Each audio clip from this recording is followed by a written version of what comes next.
This is the QTV Nightly News coming to you from our studios on Caraba Avenue, and I am Andy Kama. Thanks for joining us. Here are the headlines.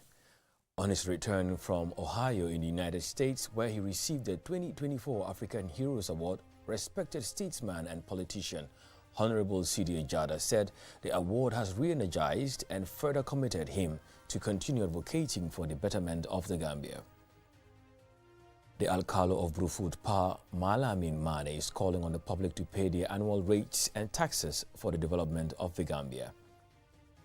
A devastating fire ravaged the Silakunda's family dwellings in Basse in the Fuladu East district, destroying all their belongings.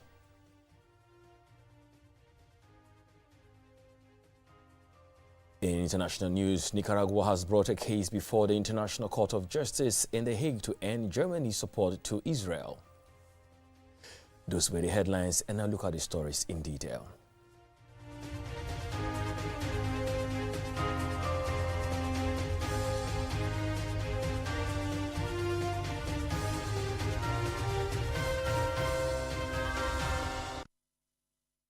If you're just tuning in, this is QTV Nightly News. On his return from Ohio, the United States, where he received the 2024 African Heroes Award, Honorable Sidi Jada said the award has re-energized and further committed him to continue advocating for the betterment of the Gambia.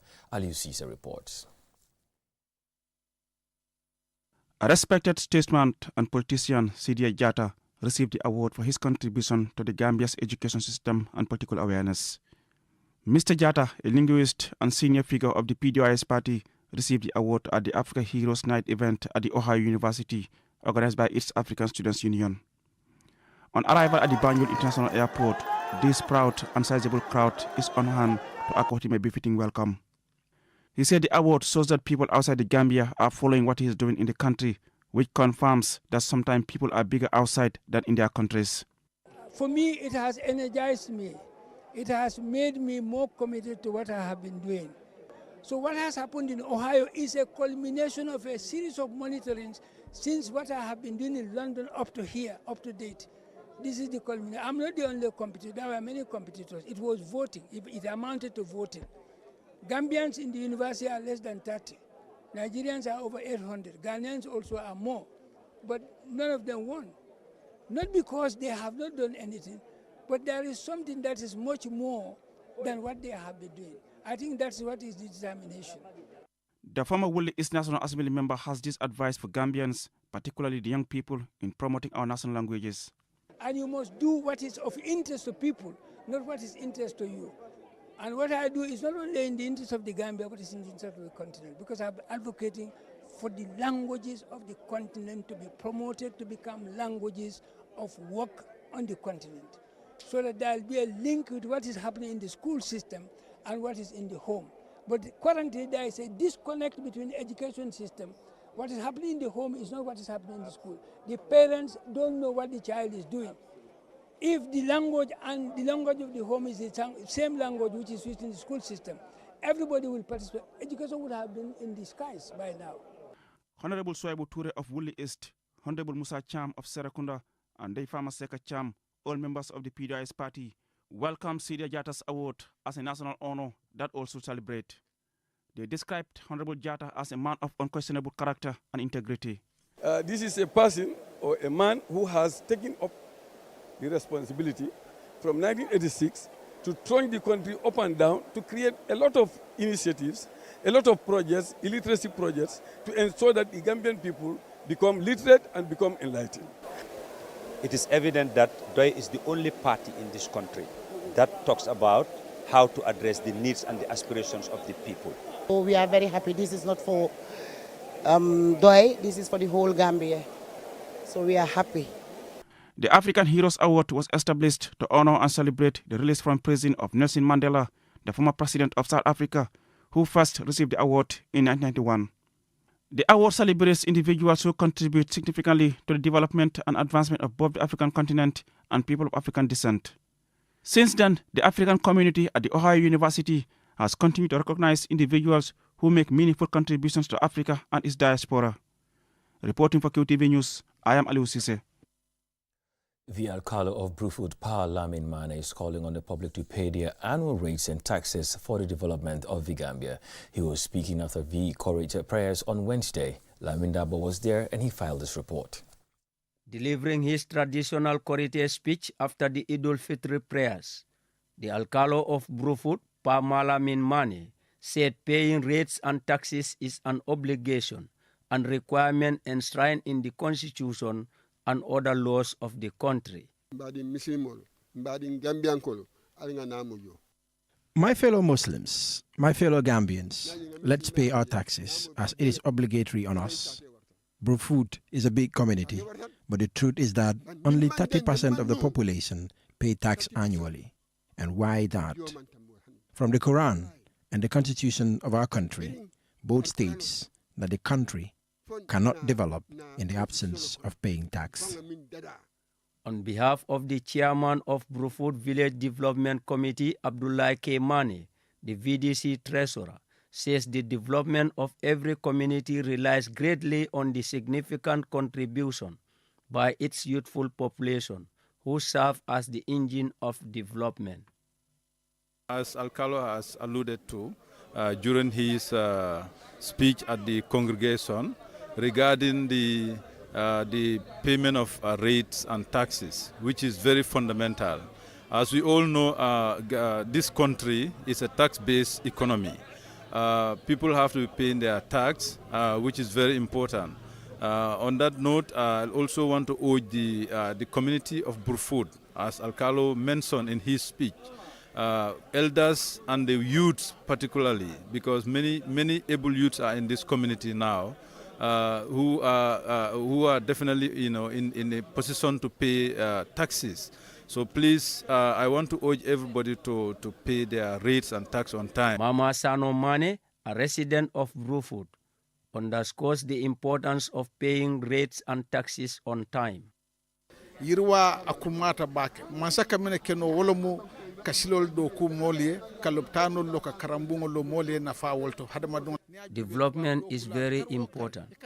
What government can do for the people is to construct roads, health centers and schools for people to benefit themselves and make their lives better. It is obligatory for each and everyone in the country to pay tax. Those who are employed in the formal sector of our economy, they pay their taxes every month. But for every compound and business, tax is paid once in a year. So if we all accept the truth that it is obligatory for us to pay tax, then we should do our utmost best, as expected, by following the advices of the government on anything which is to the interest of the people. While many people find taxes an unnecessary burden, the fact is that central and local government uses the funds collected as taxes and rates to offer us a stable economy, better infrastructure and security that help us live good lives. Reporting for QTV News, I am Lamin Alai Fandindabo. A devastating fire ravaged the Silakunda's family dwellings in Basse in the Fulod East District, destroying all their belongings. Alhaji A.F. Jallo visited the family and he now reports. Barely a few weeks after a major fire incident in Sando District, another devastating fire burned down 4 houses in Silakunda at Basse T. Johnson, according to an eyewitness. The fire was caused by an electrical fault. Aisha Silla, an eyewitness, said she noticed strong heat coming from the area where their refrigerators were located. Upon trying to find out the cause, she saw flames coming from the chairs. When I came back from the market, I realized that our gas power was finished. So I went to the shop to buy electricity top-up tokens. After inserting the token, within minutes, I noticed a strong heat coming from the sitting room. When I checked the area, I heard an explosion. It was then that I called for help. But before people came, the electric meter exploded and the whole house was in flames. Before the fire and rescue services arrived, the fires had already engulfed the building. Bakari Silla, the household head, Yafatu Silla, and Seku Silla, both victims said the fires caught them by surprise. Kalanta nimfula watolo uro kumata. The incident happened at exactly by 12 noon. I was in my house when I heard the women shouting, "Fire! Fire!" I rushed out and found out that the fire had already engulfed the building. At the moment in URR, we are experiencing humid temperatures and everyone switches on their refrigerators to get cold water to drink during iftar. We have no other option because of the high temperatures. The cause of the fire was as a result of an electric spark. My in-laws' house was completely burned and all her belongings were consumed by the fire. We are appealing for support from good people to ease her suffering. She is left with nothing. The time this was happening, I was at my workplace. I work as a cleaner at the Custom and Excise Office in Basse. When I got the news, I nearly fainted. My legs were stiff and could not move. On arriving at the compound, my house was already engulfed by the fire. I am almost lost for words. All my belongings and the money I kept for people were all burnt. What am I going to do now? All I work for has gone up in flames. But Allah knows best. I will leave it in the hands of Allah. As you can see, I am left with nothing apart from the clothes I am wearing now. I am appealing for support.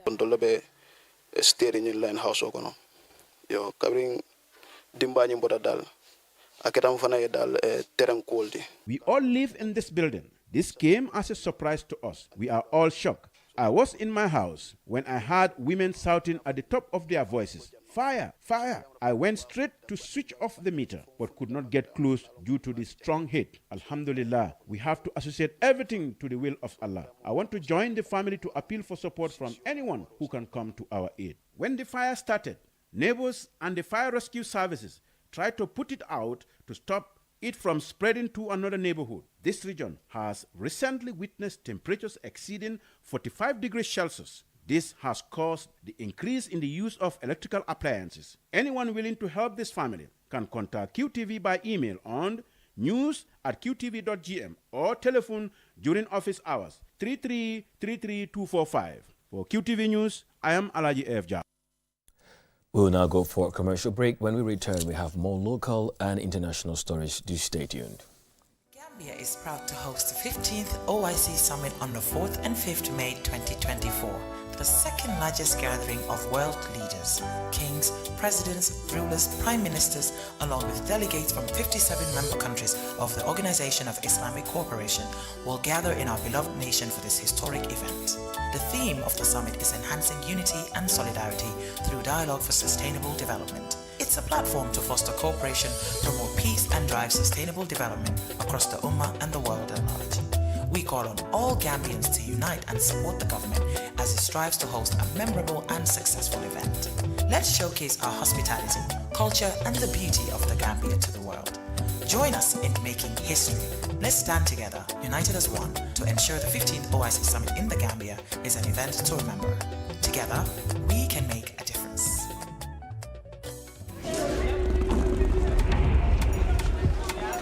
The art of juggling is a true spectacle of agility, coordination, and speed. A symbol of progression, precision, and mastery.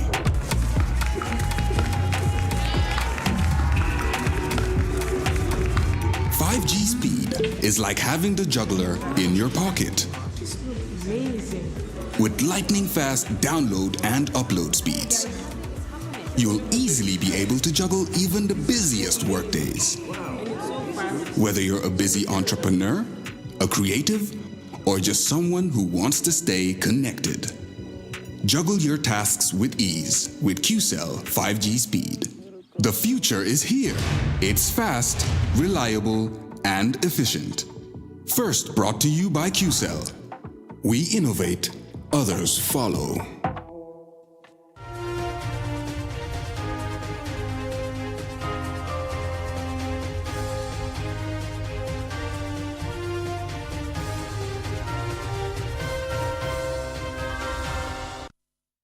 Welcome back. This is QTV Nightly News. Now, trees are important for human survival by providing food, shelter, and oxygen, among other benefits. At the Fajikunda Central Mosque, the community is reaping the benefits and enjoying the importance of planting trees at their prayer ground. Momodu Gajaga was there on Korite Day and he filed in this report. Fajikunda Central Mosque was built decades ago, according to residents. In the open prayer ground surrounding the mosque, an initiative by the community to plant trees is yielding benefits by providing a comfortable shade for worshippers.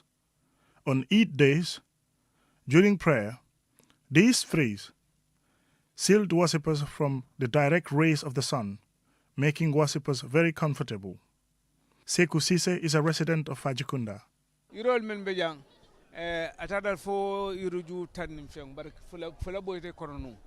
The trees planted were more, but some didn't survive. They were planted when we built the mosque. They are very important to us, especially the shade they provide during Eid and Juma prayers, and also during community meetings. Trees reduce the effects of greenhouse gases by removing carbon dioxide from the air and releasing oxygen. According to research, each mature tree produces enough oxygen for 10 people. Trees are also an effective sound barriers and can limit noise pollution. Recent research shows that trees also help to reduce the stress of modern life. Mr. Cisse advised people to plant more trees, as trees are very important, not only in providing shade, but for many other benefits.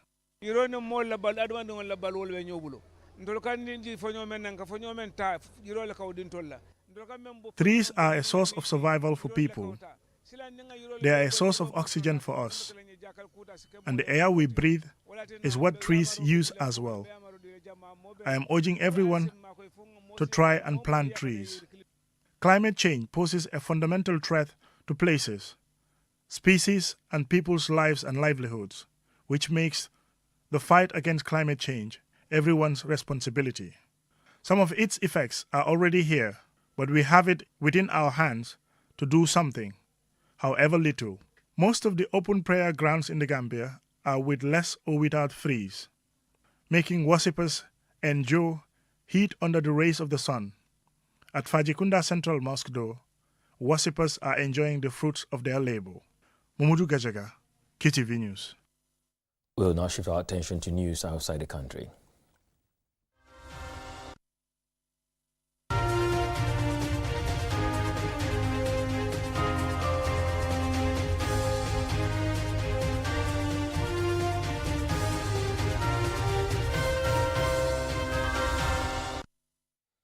Nicaragua has brought a case before the International Court of Justice in The Hague to end Germany's support for Israel's targeting Germany's supply of arms to that country.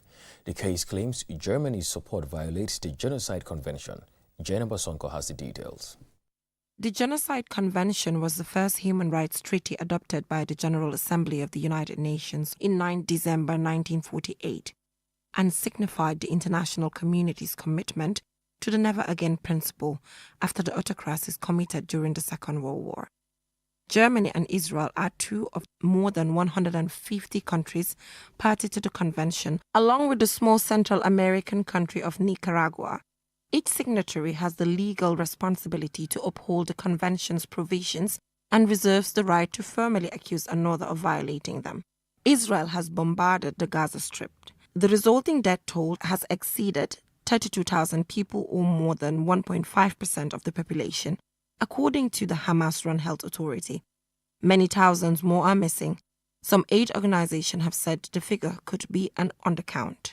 Undoubtedly driven by its guilt over the killing of Jews in the 1930s and the early 1940s, Germany has become Israel's largest weapons supplier after the USA, accounting for 30% of imports between 2019 and 2023.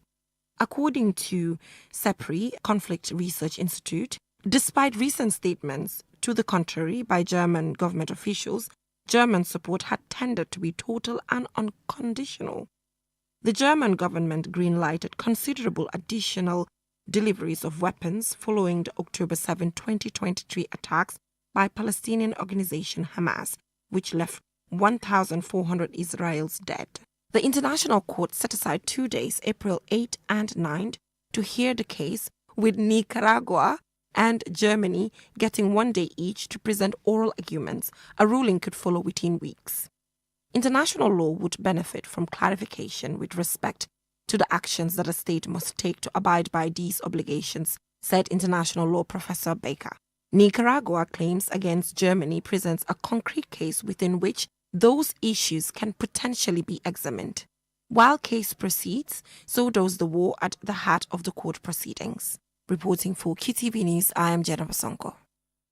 Also in international news, following the suspension of Dr. Betta Edu, Nigeria's Minister for Humanitarian Affairs and Poverty Alleviation, by President Bola Tinubu over a controversial $640,000 payment to a private bank account.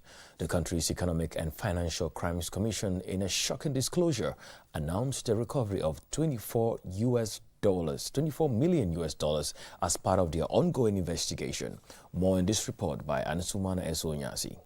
Her suspension came as a surprise to many, as the suspension of a minister is a rare occurrence in Nigeria. However, Dr. Edu is alleged to have embezzled millions of dollars in public funds.